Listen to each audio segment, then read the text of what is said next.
been in business for the past 10 years. Her store name is called All Star Beauty Supply. She also has her own hair brand called Remi Roots. So I mean, I wanted to showcase her because she's been in business for 10 years and very successful. So if you can please talk to us of how you've been successful for the last 10 years.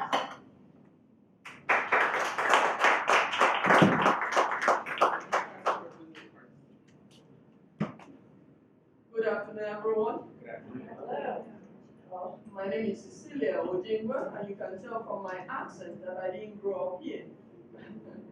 I'm originally from Nigeria and West Africa. And by the way, I was a teacher for more than 20 years. Part of it, towards the end of it, I started my business. Initially, I was juggling both, but it was too much.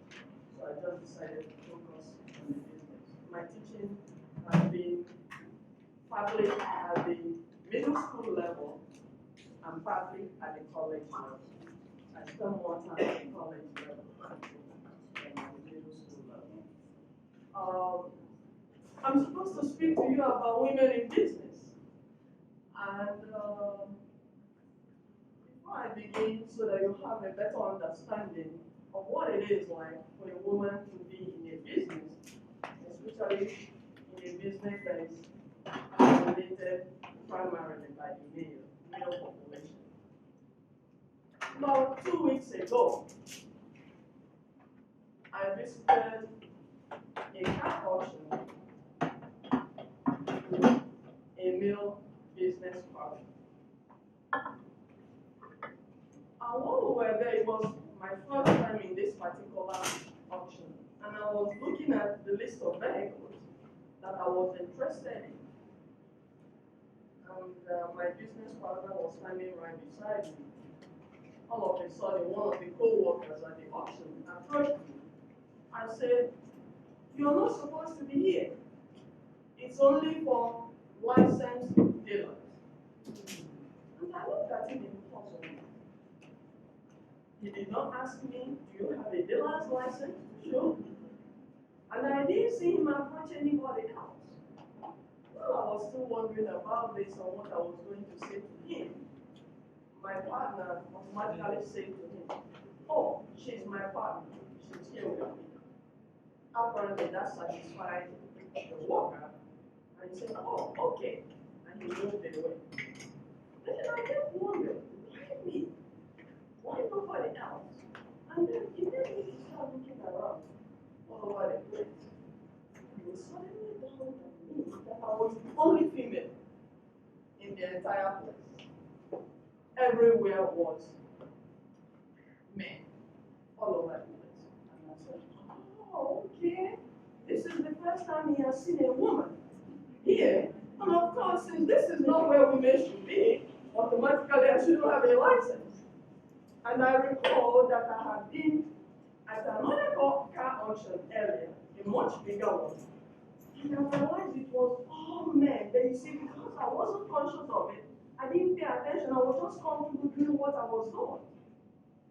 Until somebody brought it to my attention to realize that I was different.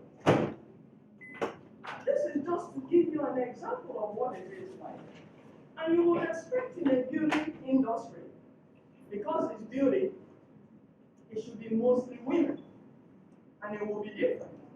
Well, when it comes to the salon, where you're actually doing hair, you see that it's predominantly women.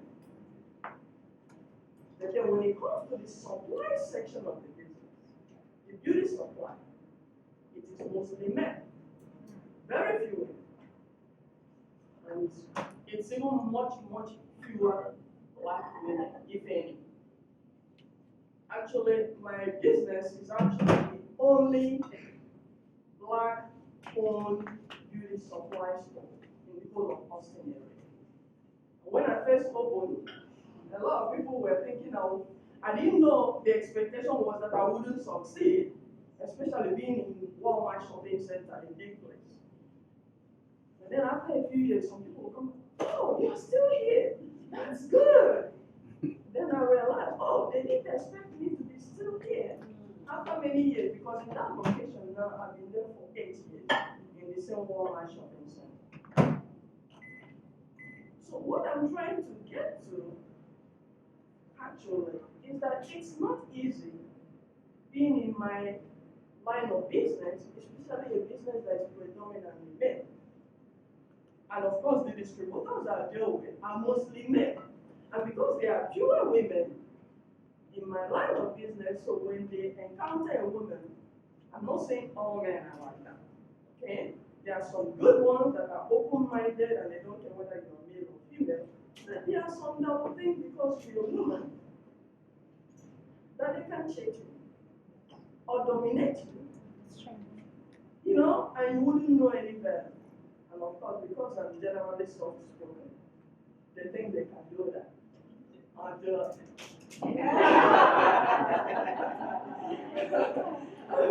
And then they realize, oh, she knows what she's doing.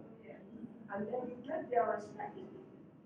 And you know, women in business many times they think they have to be aggressive and act like a man, you know, so that they will be recognized and respected and succeed. And I'm telling you, you don't have to do that. Just be yourself.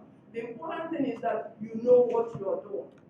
Before you get into any line of business, get as much information about it as possible so that you are sure of yourself. You know what you are doing. You are confident. And once you are like that, you are bound to be successful.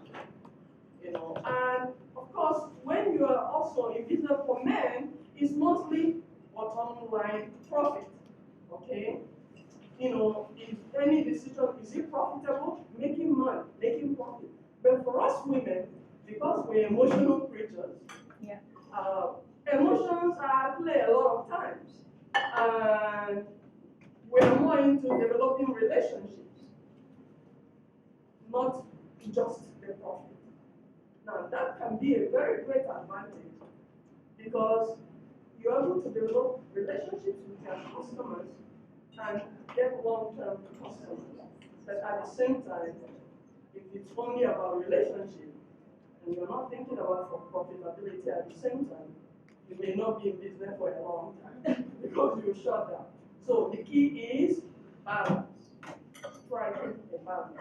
Develop relationships, but bearing in mind you still have to make it and be successful to continue in business. And I think I'll stop here for today so that I'll give more room to the rest of you to speak. Thank you so much. We appreciate the right one. I'm grateful